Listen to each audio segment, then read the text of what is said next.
안녕하세요. 백대 사건으로 보는 삼국지 제18편 조조 헌제를 품다입니다. 편수가 좀 이상한 거. 끝나고 사정을 말씀드리도록 하겠습니다. 지난 시간에 동탁이 살해되고 여포가 이각곽사에게 쫓겨서 패하는 데까지 말씀드렸습니다. 이제 장안은 이각곽사의 차지가 됩니다. 그래서 이것을 이각곽사의 난이라고 하는데, 이각곽사의 난은 한 3년 정도의 이야기입니다. 이 3년 사이에 여러 가지 일이 많았어요. 193년에 조조가 서주를 침공합니다. 194년에 2차 서주 침공을 감행하고, 그때 진궁에 반란이 발생하면서 195년까지 장막, 여포와 조조가 일생일대의 대결을 벌립니다. 제가 원래 그 삼국지 100대 사건 주제를 잡으면서 이것이 15편에서 17편까지 주제로 되어 있습니다. 그런데 이게 제가 이거 삼국지 중간에 여러 번 빙빙 돌아가지고 이번에 마음 잡고 하는데, 어쨌든 이걸 또 빨리 끝내야 여러분이 원하는 또 다음 걸 할 수가 있거든요. 그래서 요 15편, 17편 사이의 이야기는 제가 2번이나 했어요, 과거에. 그래서 그거를 링크를 걸어 놓는 걸로 대신하고 오늘은 18편으로 건너뛰도록 하겠습니다. 그 링크는 제가 찾아서 걸어놔야 정상이겠지만, 왜냐면 나도 뭐 했는지 잘 모르겠어. 아시는 분이 링크 좀 찾아주시면 제가 고정 댓글로 걸어 놓도록 하겠습니다. 그러다가 195년 말에 헌제가 양봉, 동승의 도움을 받아서 장안을 탈출합니다. 오늘 18편은 193년에서 195년까지 장안에서 벌어졌던 일입니다. 이각과 곽사가 여포를 몰아내고 정권을 장악하긴 하는데, 이각곽사는 사실은 연합 세력입니다. 그러니까 이각곽사도 또 이게 소송을 제기해야 될 사람들인데, 아니 우리만 했냐고, 이거 원래 4, 5명, 7명이 한 건데 왜 우리만 악당이 되니? 이렇게 할 수 있는데, 하여간 이게 다 동탁의 부하들인데, 동탁이라는 사람이 원래 군벌이고, 동탁이라는 군벌 안에 중소군벌들이 쫙 있는 거죠. 그래서 이각, 곽사, 장제, 번조, 이몽, 양정 등 여러 군벌들의 연합 세력으로 형성이 됩니다. 그런데 이렇게 되다 보니까 그래도 동탁은, 이게 진짜 사람들이 그랬을 것 같아. 야, 차라리 동탁 때가 나왔다. 동탁은 깡패라도 어쨌든 뭔가 이렇게 알고라도 있는데, 얘들은 진짜 깡패입니다. 지들끼리 반목하고 정치, 통치 이런 건 엉망입니다.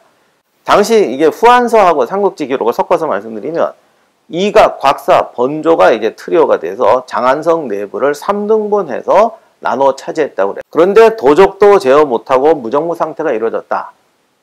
아니 그래도 군벌들인데 왜 도적도 제어를 못하지? 지네들이 앞장서서 털고 다녀요. 그러니 도적 들어오고 지네도 털고 그냥 개판 되는 거지 뭐. 이렇게 되니까 식량 공급도 끊기고 굶어 죽는 백성이 속출합니다. 자, 이럴 때 동탁의 기반인 양주 출신 군벌인데, 동탁이 집권할 때 끼지 못했던 사람이 있었습니다. 바로 마등과 한수죠. 특히 마등은 중앙정계도 진출했기 때문에 어떻게 보면 자기가 양주에서는 참 호프인데 일이 이상하게 꼬여가지고 이렇게 갑자기 찬밥이 됐단 말이에요. 그러니까 동탁이 집권하니까 여기 와가지고 이제 이쪽 세력하고 접촉하면서 우리에게 한 자리 줘, 이랬던 모양입니다. 그런데 이때 하필 동탁이 죽고 이각과 곽사가 안 껴주니까, 니네 우리 할 때 같이 안 했잖아, 니네 뭐 했니? 이렇게 되니까 반란이 일으켜요. 그러자 이각과 곽사가 세긴 셌던 모양이에요. 이게 삼국지에서 좀 이미지가 안 좋아서 그렇지, 사실은 동탁의 군대를 지휘하는 실세들이잖아요. 상당히 셌던 모양이야. 마등과 한수가 박살이 납니다. 그런 거 보면 삼국지 무력에서 이각, 곽사 다시 해줘야 될 것 같아요. 나중에 마등하고 한수가 싸우면 조조한테 다 이기거든. 그것도 조조가 꽤 전성기에 그랬는데, 이 마등과 한수가 이각, 곽사의 연합군도 아니고 번조한테 박살이 나버립니다. 이렇게 돼서 번조가 갑자기 또 확 뜨게 되는데, 이각이 이 또 라이벌을 제거해서 번조를 술자리에서 죽여버립니다. 그러자 곽사가 보니까 저놈이 나도 죽이겠다, 이래서 시가전을 벌이기 시작합니다.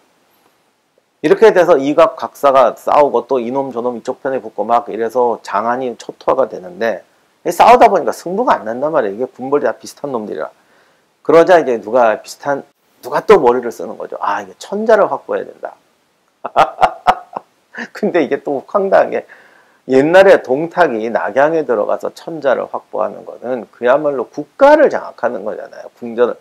근데 이 아저씨는 무식한 애들 이게 문제야. 천자를 잡아야 돼. 그래서 궁전에 들어가서 궁전을 약탈하고 천자를 잡아만 옵니다. 그래서 자기 군역에다 갖다 놔요. 그러자 곽사도 자기가 위험하니까 이제는 공경 대신들을 인질로 잡고 그리고 또 싸우기 시작합니다. 이때 백파적 출신이라는 양봉이 이각편을 드는 바람에 이각이 승리하게 됩니다. 그래서 이제 또 양봉이 뜹니다.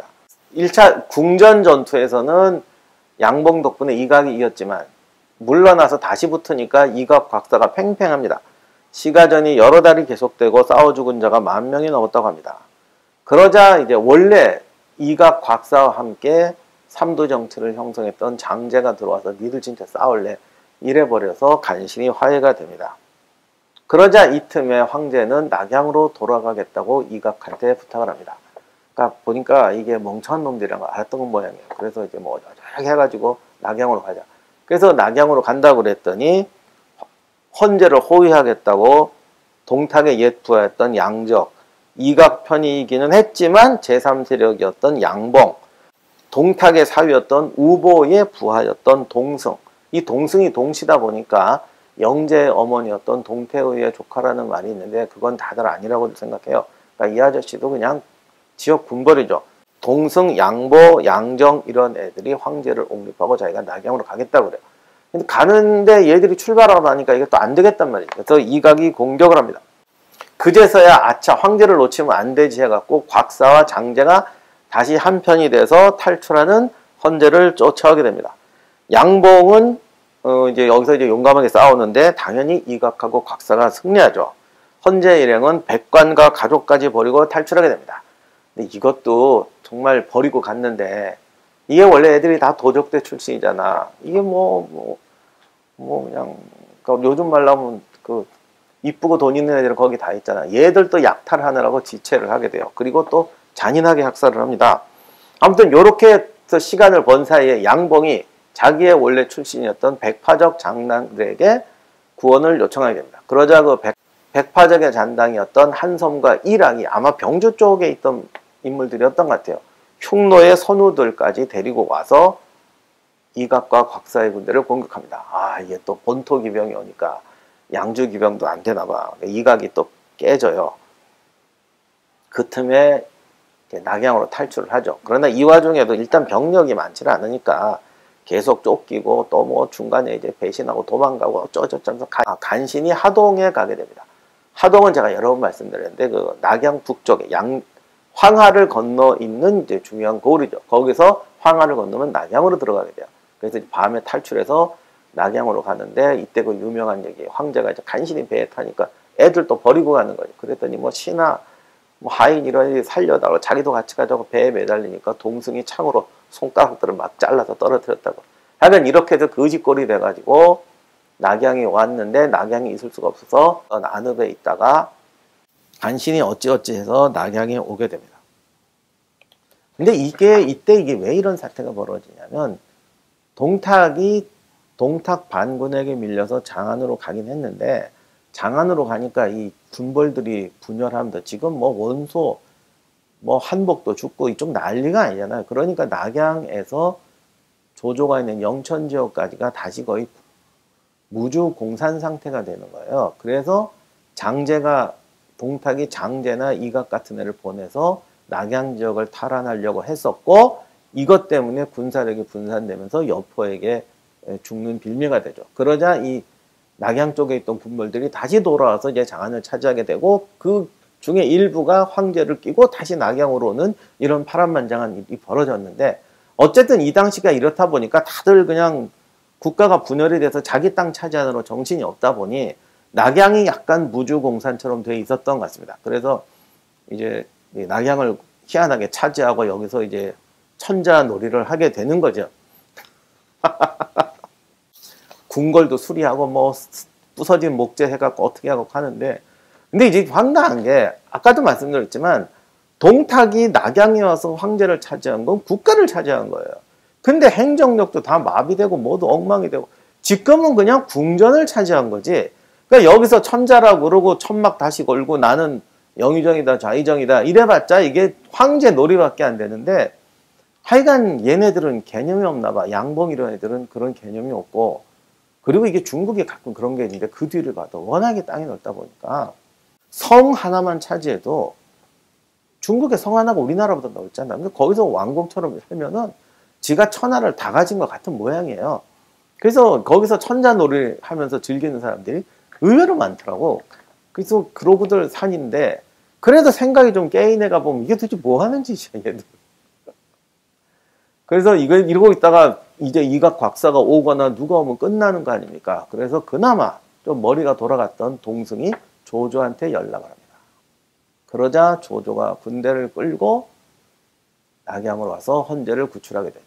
요 직전에 유명한 이제 조조와 순욱의 대화가 있는데 당시 조조는 북쪽의 원소, 뭐 도겸, 여포, 남쪽의 원술 주변에 6명, 8명의 적하고 뺑글뺑글 돌면서 싸우고 있었죠. 그래서 조조가 자기는 6대1, 7대1로 싸우고 있다 이런 말을 하고 있습니다. 그러자 순욱이 찬스다. 빨리 천자를 끼고 옹립하자 그럽니다. 그러자 조조가 아니 지금 가뜩이나 지금 이런 상황인데 천자를 끼면 나는 정말 천하의 공적이 돼 10대1로 싸워야 될지도 몰라. 그런데 어차피 그렇게 싸우는 거 주도권을 쥐고 우리가 명분을 쥐고 싸워야 6대1의 전쟁도 이길 확률이 커진다. 이게 조조하고 원소의 결정적 차이라고 제가 말씀드렸죠. 원소는 그게 무서워서 조조보다 10배는 센 놈이 그게 무서워서 나는 천하의 공적이 안 될래 했던 거고 조조는 2판 4판이니까 에이스 카드를 쥐고 싸우자 이렇게 된 거예요. 그래서 낙양에 가서 양봉을 격파하고 헌제를 구출합니다. 그러나 조조의 능력으로는 지금 연주도 지키기 힘든데 낙양까지 와 있을 수가 없죠. 과감하게 철수해서 허창을 수도로 삼고 헌제를 그곳에 두게 됩니다. 이렇게 돼서 헌제는 조조 밑에서 황제가 되고 조조는 갑자기 황제를 낀 승상 조조로서 삼국지의 주도권을 장악하게 됩니다. 여기까지가 조조 헌제를 품다 편입니다. 아 참, 그러면 동승은 어떻게 되느냐? 조조 시대가 열리면서 지금까지 등장했던 인물들 이각, 곽사, 뭐 양봉 다 비참하게 죽어요. 동승은 딸이 헌제의 후궁인 동귀인이 돼서 살아남지만 나중에 조조를 제거하려다가 200년에 살해됩니다.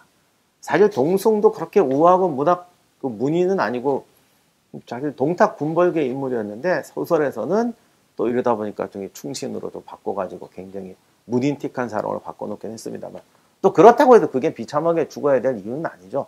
아무튼 어떻게 보면 난세의 꿈은 꿨는데 자기 능력보다 높은 곳에 갔고 거기서 빠져야 되는데 빠지지 않고 싸우다가 패망한 경우라고 할 수가 있겠네요. 자, 이상으로 조조 헌제를 품다를 마치고 이제 본격적으로 또 이제 삼국지 2라운드 유비도 등장하고 여포도 최후를 맞고 손책이 강동을 평정하고 이제 32강 끝나고 16강으로 가는 삼국지 다음 시간에 계속하도록 하겠습니다. 감사합니다.